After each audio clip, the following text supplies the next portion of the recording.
और आइए अब आपको दिखाते हैं देश दुनिया की बड़ी खबरें रफ्तार से। अमेठी में स्मृति ईरानी के खिलाफ राहुल और अखिलेश की हुंकार, एक ही मंच से गरजे राहुल और अखिलेश। कांग्रेस उम्मीदवार किशोरीलाल शर्मा के लिए मांगी वोट। अमेठी में राहुल गांधी ने कहा, मुझे अमेठी की जनता ने सिखाई राजनीति, मैं अमेठी का था, हूं और हमेशा रहूंगा। कांग्रेस महासचिव केसी वेणुगोपाल का बयान, कहा अमेठी और रायबरेली हम जीत रहे हैं, इंडिया गठबंधन दिल्ली में आराम से बनाएगा सरकार। रायबरेली में अमित शाह की चुनावी रैली, कहा कांग्रेस वाले कह रहे हैं रायबरेली और अमेठी हमारे परिवार की सीट, पूछा किसने वसीयत में ये सीट आपको दी। रायबरेली में अमित शाह ने पाकिस्तान को लेकर कांग्रेस पर निशाना साधा, कहा विपक्ष वाले कह रहे हैं पीओके की बात मत करो, मैं आपको कह रहा हूं पीओके हमारा है, भारत का था है और हमेशा रहेगा, इसे हम लेकर रहेंगे। 400 पार वाले नारे पर बोले गृह मंत्री अमित शाह, कहा राजनीति में स्थिरता के लिए चाहिए 400 सीटें, देश की सीमाओं को रखना है सुरक्षित। विपक्ष के संविधान बदलने के आरोप पर शाह का पलटवार, कहा 10 साल से हमारे पास संविधान बदलने का बहुमत, लेकिन बहुमत का दुरुपयोग हमने नहीं बल्कि कांग्रेस ने किया। शाह ने विपक्षी गठबंधन पर किया करारा प्रहार, कहा हर साल एक पीएम बदलेगा विपक्ष, जनता को विपक्ष पर विश्वास नहीं, भ्रष्टाचार में आकंठ डूबी हुई है विपक्षी पार्टियां। केजरीवाल की जमानत पर अमित शाह का बयान, कहा केजरीवाल को नहीं मिली क्लीन चिट, आरोप पत्र अभी भी सर्वोच्च न्यायालय के समक्ष। यूपी के हमीरपुर में पीएम मोदी ने की जनसभा, कहा आपको सपा और कांग्रेस से करने आया हूं सावधान, ये सरकार में आने के बाद वोट जिहाद करने वालों को देते हैं सौगात। बाराबंकी में बोले पीएम मोदी, सपा कांग्रेस वाले सरकार में आए तो रामलला को टेंट में भेजकर मंदिर पर चलवा देंगे बुलडोजर, सीएम योगी से सीखे कहां चलाना है बुलडोजर और कहां नहीं। बाराबंकी में पीएम मोदी का विपक्ष पर करारा प्रहार, अखिलेश यादव पर कसा तंज, कहा बबुआ जी यानी कि समाजवादी शहजादे नई बुआ की शरण में हैं। पीएम मोदी ने अखिलेश यादव की चुटकी ली, कहा समाजवादी शहजादे का दिल टूटा, बस आंसू नहीं निकले लेकिन दिल के सारे अरमा बह गए। पीएम मोदी ने गठबंधन पर भी निशाना साधा, कहा गठबंधन में रायबरेली से पीएम चुनने की बात हो रही है, विपक्षी मुंगेरी लाल को पीछे छोड़ रहे हैं। यूपी के बाराबंकी में पीएम मोदी की चुनावी हुंकार, कहा मोदी सरकार की बनने जा रही है हैट्रिक, हमें लेने हैं अभी कई बड़े फैसले। यूपी के फतेहपुर में पीएम मोदी की जनसभा, कहा जनता जनार्दन ने 4 चरणों की वोटिंग में ही सपा कांग्रेस को किया चारों खाने चित। पीएम मोदी ने कहा फतेहपुर को लोगों का उत्साह बता रहा है, एक बार फिर से आ रही है मोदी सरकार, एनडीए जीत के सारे रिकॉर्ड तोड़ने जा रही है। सिंह ने कांग्रेस पर निशाना साधा, कहा जैसे धरती से डायनासोर लुप्त हो गए वैसे ही भारत से कांग्रेस लुप्त हो जाएगी। आरक्षण पर रक्षा मंत्री राजनाथ सिंह का बड़ा बयान, कहा धर्म के आधार पर नहीं होगा कोई भी आरक्षण, विपक्ष देश की जनता को कर रहा है गुमराह। केजरीवाल के बयान पर राजनाथ सिंह ने किया पलटवार, कहा नरेंद्र मोदी भारत के प्रधानमंत्री बनेंगे और 2029 तक बने रहेंगे। यूपी के बलरामपुर में विपक्ष पर बरसे सीएम योगी, कहा इन्होंने राम भक्तों पर चलाई गोलियां, श्री राम के साथ में किया द्रोह, इनकी जमानत जब्त करा दीजिए। बाराबंकी में सीएम योगी ने कहा देश में पहली बार उत्तर दक्षिण पूर्व पश्चिम चारों ओर की जनता आश्वस्त कि जीतेंगे तो मोदी ही। हमीरपुर में अनुराग ठाकुर ने सोनिया, राहुल और अखिलेश पर निशाना साधा, कहा विपक्ष के पास ना नेता ना नीति और ना ही इनके पास में कोई नियत। रायबरेली में सोनिया, राहुल और अखिलेश की रैली पर ब्रजेश पाठक का तंज, कहा रैली का नहीं निकलेगा कोई मतलब, 0 सीट पाएगा इंडी गठबंधन। खड़गे के बयान पर असम के सीएम हिमंता बिस्वा शर्मा का पलटवार, कहा खड़गे जी की कभी कभी याददाश्त कमजोर हो जाती है, बीजेपी और बीजेडी 2014 से अलग अलग लड़ रही है चुनाव। विपक्षी गठबंधन पर पीयूष गोयल का हमला, कहा इंडिया गठबंधन पूरा फ्लॉप शो, पहले इंडिया गठबंधन की सदस्य थी ममता बनर्जी, उन्होंने कांग्रेस के साथ में नहीं किया कोई भी समझौता।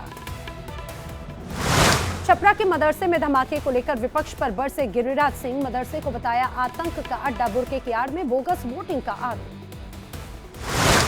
इंडिया गठबंधन पर गिरिराज सिंह ने निशाना साधा, कहा तुष्टीकरण की राजनीति करते हैं राहुल गांधी और लालू यादव, देश का गरीब पीएम मोदी के साथ। बीजेपी उम्मीदवार तमिलसाई सुंदरराजन का कांग्रेस पर प्रहार, कहा 200 सीटों पर भी चुनाव नहीं लड़ पाई कांग्रेस तो कैसे बनाएगी प्रधानमंत्री। तेजस्वी के चेंज इन 2024 वाले बयान पर चिराग पासवान का पलटवार, कहा 0 पर आउट होगा महागठबंधन, ये जरूर होगा चेंज। नवी मुंबई में सीएम एकनाथ शिंदे ने किया रोड शो, भारी संख्या में उमड़े समर्थक, जीत का किया दावा। पंजाब के अमृतसर में केजरीवाल ने मोदी सरकार पर किया हमला, कहा हमारे देश में चल रही है तानाशाही, 75 साल में हमने ऐसी तानाशाही नहीं देखी। दिल्ली के सीएम ने कहा सभी विपक्ष के नेताओं को जेल में डाल दिया, एक ही पार्टी बचेगी और एक ही नेता बचेगा, देश के अंदर तानाशाही मंजूर नहीं। पीएम की जनसभा को लेकर बोले संजय राउत, कहा महाराष्ट्र में जितनी जनसभा करेंगे पीएम उतनी कम होंगी बीजेपी की सीटें। एआईएमआईएम चीफ असदुद्दीन ओवैसी की जनता से अपील, कहा तीसरी बार ना बनाए नरेंद्र मोदी को प्रधानमंत्री, बढ़ती जा रही है गरीबी, बेरोजगारी और महंगाई। इंडिया गठबंधन को लेकर ममता बनर्जी ने मारा यू टर्न, कहा मैंने पश्चिम बंगाल में गठबंधन नहीं होने की कही थी बात, लेकिन राष्ट्रीय स्तर पर टीएमसी है गठबंधन का हिस्सा, हम साथ मिलकर केंद्र में बनाएंगे सरकार। तेजस्वी यादव ने ट्वीट करके पीएम मोदी को बताया नकारात्मक, लिखा विकास, निवेश और बिहार की बेहतरी के बारे में सकारात्मक बात नहीं करते पीएम। दानापुर में बोली मीसा भारती, कहा पीएम और उनके मंत्रियों के बिहार दौरे से इंडिया गठबंधन को होगा फायदा, पीएम मोदी और मंत्रियों के चेहरे को देखकर आक्रोशित हो रही है जनता। आरजेडी सांसद मनोज झा का अमित शाह के बयान पर पलटवार, कहा संविधान बदलने के कई तरीके, बीजेपी के हाथों में ना तो देश ना ही संविधान सुरक्षित। कौशाम्बी में अखिलेश यादव ने किया बड़ा दावा, कहा सभी सीटें जीतेगा इंडिया गठबंधन, 400 पार कहने वालों को 140 सीटों के लिए तरसा देगी जनता। अभिजीत गांगुली के बयान पर टीएमसी नेता शशि पांजा का पलटवार, कहा अभिजीत का बयान दर्शाता है उनका चरित्र, चुनाव आयोग को उनके खिलाफ लिख रखी है चिट्ठी।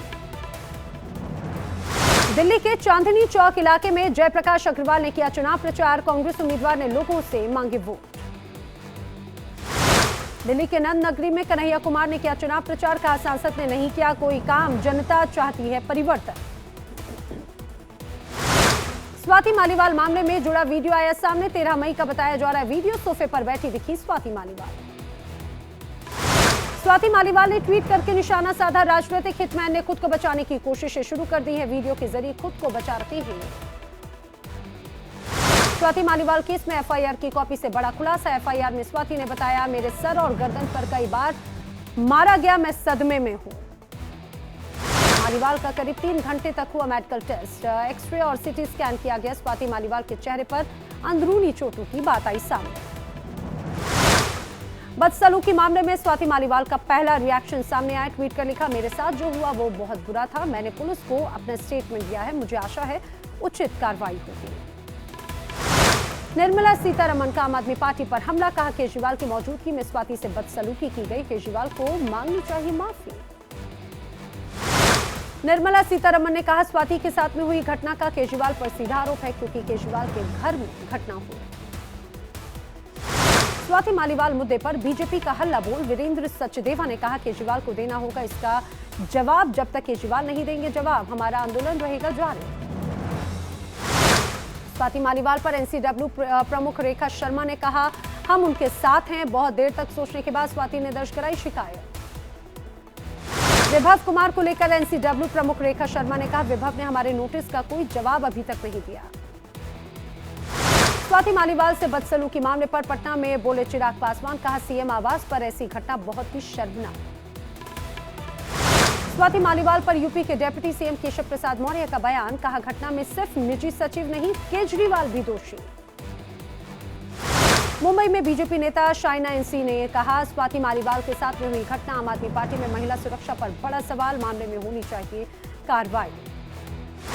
केजरीवाल के आवास के बाहर महिलाओं का हल्ला बोल, दिल्ली में बीजेपी महिला मोर्चा का प्रदर्शन, स्वाति मालीवाल बदसलूकी मामले को लेकर आक्रोश।